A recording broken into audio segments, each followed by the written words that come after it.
outside the headquarters of British security contractors G4S, in solidarity with the imprisoned Palestinian journalist Mohammed Al-Qiq, who was caged and tortured in G4S secured facilities in Israel. Israel has a history of targeting journalists. They either shoot them with live ammunition or otherwise they abduct them and cage them.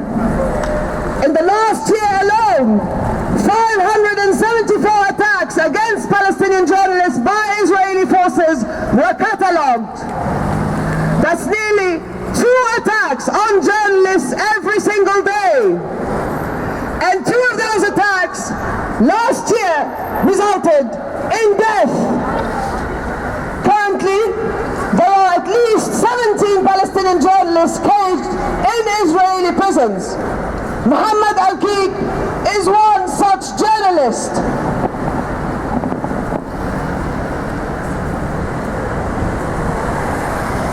Mohammed Al-Qiq is a reporter for Inminds TV in Palestine. He has been targeted by the Israeli occupation forces for his critical reporting of the illegal occupation. At 2 a.m. on the morning of the 21st of November 2015, Israeli soldiers stormed his home in Ramallah, blowing up the front door of his house with explosives, whilst he and his wife and their 2 young children, aged just 3 years old and 1 year old, were sleeping inside. The soldiers shackled and blindfolded him before taking him to the illegal Israeli settlement of Beit El, where they kept him outside, handcuffed and blindfolded in the cold November weather, overnight for 20 hours. He was then moved to the infamous Russian compound of Jerusalem prison for torture. The British security company G4S provides the full security system for the Russian compound. Shame on you, G4S! Shame on you, G4S! Shame on you, G4S! Shame on you, G4S! The torture then continued at the notorious Al-Jalali interrogation centre near Haifa in Israel, which is renowned for the torture of young children. Again, it is the British security company G4S that secures Al-Jalali torture den for Israel. Shame on you, G4S! Shame on you, G4S! Shame on you, G4S! Shame on you, G4S! Amnesty International reports that Mohammed Al-Qiq was tortured during his interrogation, that he was subjected to a stress position commonly known as the banana, which involves being tied in a contorted position to a chair, that he was tied to a chair for up to 15 hours at a time, and that he was threatened with sexual violence by his interrogators, who told him that he would not see his family for a long time unless he confessed to the allegations against him. They told him they would keep him under administrative detention for 7 years if he did not confess. They then threatened to rape him and his wife, and threatened to drag their young children in, aged just 3 years old and 1 year old, and to rape them. It is the British security company G4S that provides security for these Israeli torturers, that threaten to rape children as young as 1 year old in order to force confessions from their parents. Shame on you, G4S! Shame on you, G4S! Shame on you, G4S! Shame on you, G4S! To protest such inhumanity, on the 4th day of torture, Mohammed Al-Qiq launched an open hunger strike. After being tortured for 25 continuous days, Mohammed Al-Qiq was transferred to isolation cells at Megiddo prison whilst still being on hunger strike. The filthy cages of Megiddo prison are also secured by the British security company G4S. They even provide the central command room at Megiddo, from where the whole prison is controlled.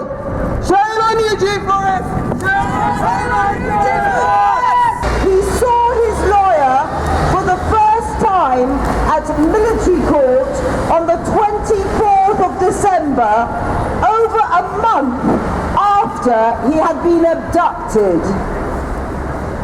by By then, the torture and hunger strike had already taken its toll, and Mohammed had lost the ability to walk, so he had to be brought to military court in a wheelchair.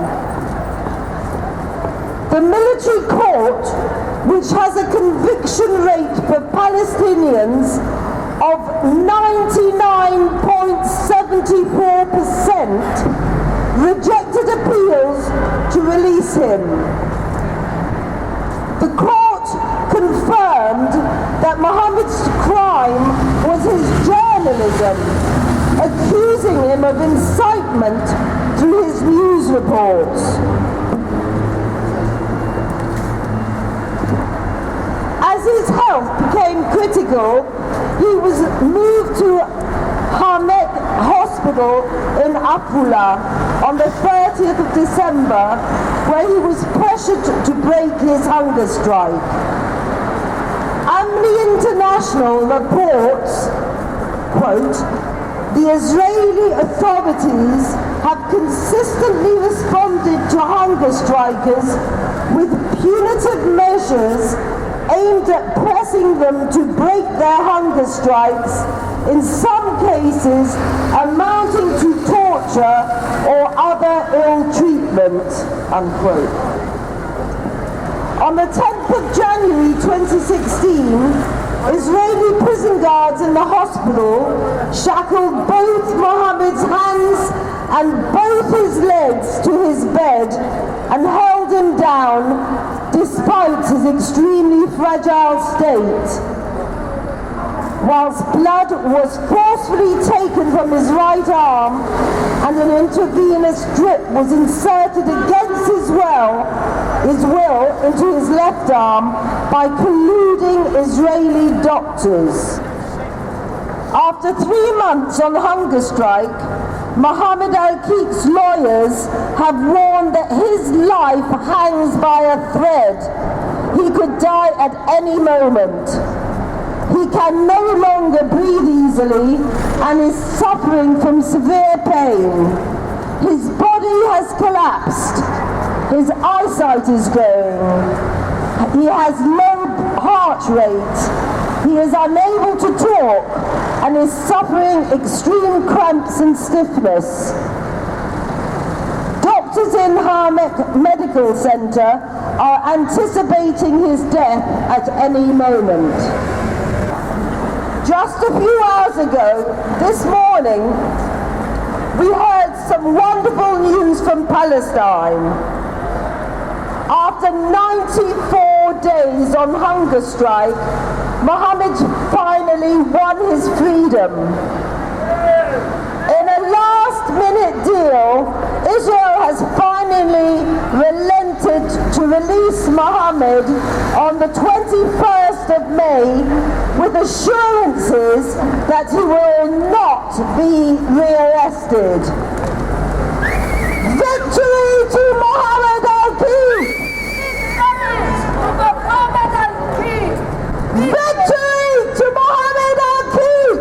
Victory to the journalist Mohammed Al-Qiq! Free all Palestinian prisoners! Free all Palestinian prisoners! Free Palestine! Free Palestine! Bravo! Bravo!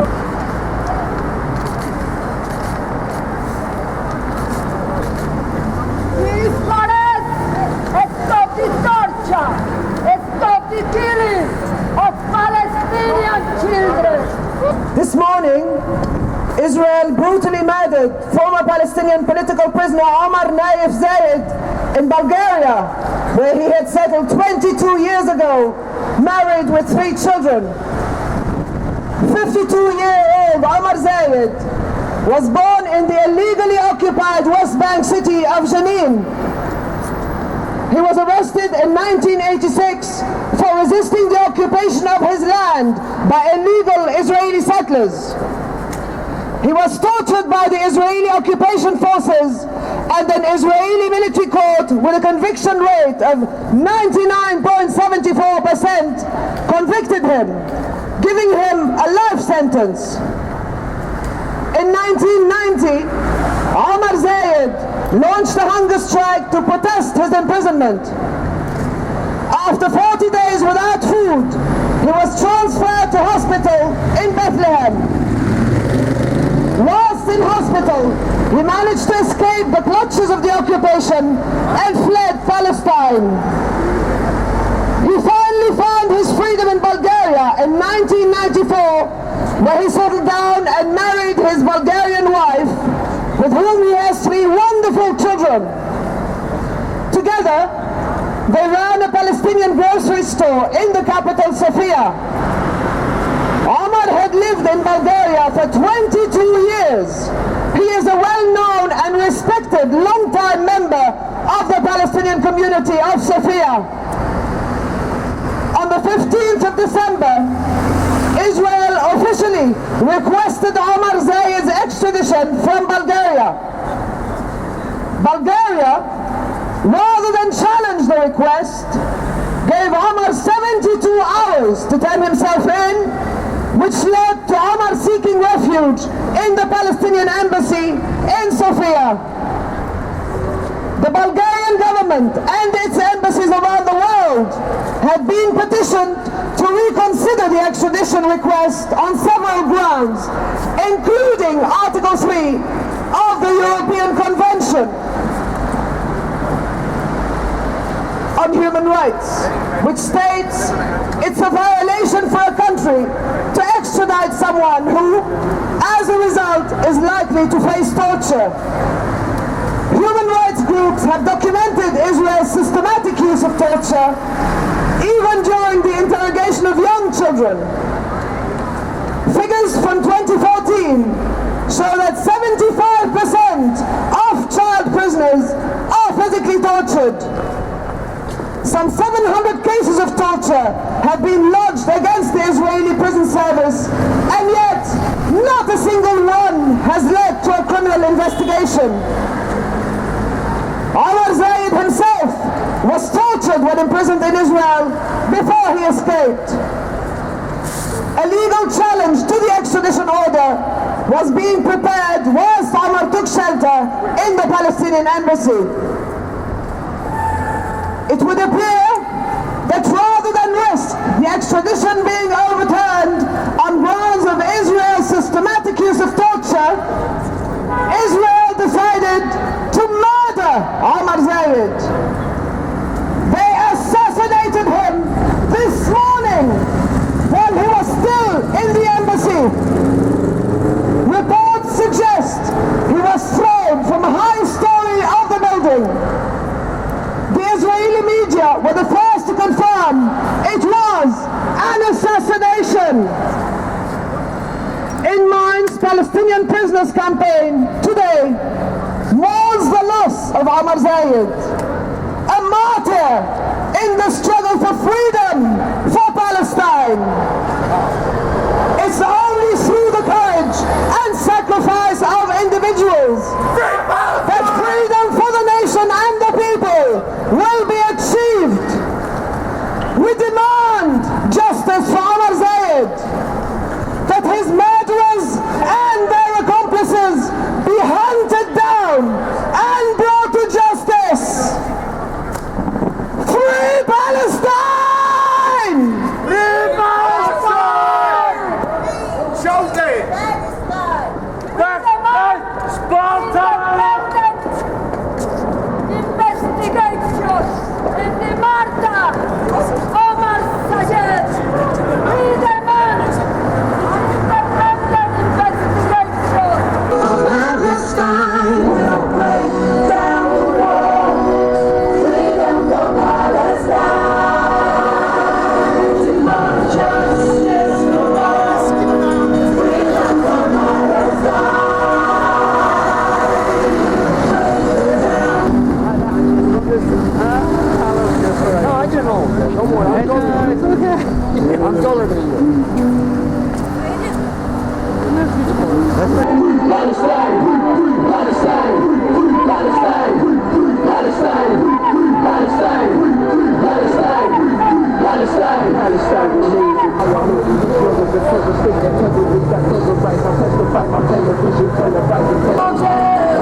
explained exactly what's going on. That's all we wanted to know. Yeah, absolutely, absolutely. You crack on. Right, guys, thanks very much. Take care. Always interesting to know what's Thank you very much. Cheers, guys. Take care. Thank you. Bye-bye.